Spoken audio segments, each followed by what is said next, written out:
દેવભૂમિ દ્વારકા જિલ્લામાં એસઓજી અને સ્થાનિક પોલીસે નશાના કાળા કારોબાર પર બોલાવ્યો છે સપાટો। આયુર્વેદિક સિરપ, ટેબ્લેટ અને દવાઓની આડમાં નશાના ચાલતા વેપલાનો પર્દાફાશ કર્યો છે। પોલીસે અલગ અલગ સ્થળોએ દરોડા પાડી નશાકારક પદાર્થનું વેચાણ કરતા પેડલરોની ઝડપી લીધી છે, જેમાં કલ્યાણપુર પોલીસ સ્ટેશન વિસ્તારમાંથી નશાકારક સિરપની 1608 બોટલ સાથે 2 શખ્સોને ઝડપી પડાયા, જ્યારે અન્ય 724.51 ગ્રામની 1200 નંગ નશાકારક કેપ્સ્યુલ સાથે 2 ઇસમોને દબોચી લેવાયા છે।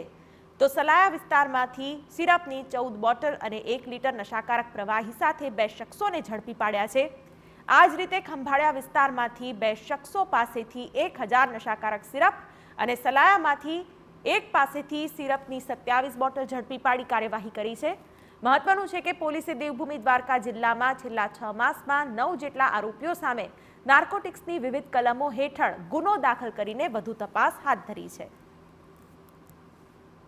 તેમજ તમામ પોલીસ સ્ટેશનને વિવિધ ટેકનિકલ, હ્યુમન ઇન્ટેલિજન્સ વગેરેનો ઉપયોગ કરી આવા બદીને નાથવા માટે માહિતી મેળવી અને સચોટ કાર્યવાહી કરવા માટે સૂચના થઈ હતી, જેના અનુસંધાને છેલ્લા 6 મહિનાની અંદર એસઓજી દ્વારા તેમજ સ્થાનિક પોલીસ દ્વારા એનડીપીએસ એક્ટ હેઠળ આવતા વિવિધ નશા કરવામાં ઉપયોગ થતા એવા પદાર્થો હેઠળ ગુના નોંધી એના પેડલરોની વિરુદ્ધ કાયદેસરની કાર્યવાહી કરવામાં આવેલી છે।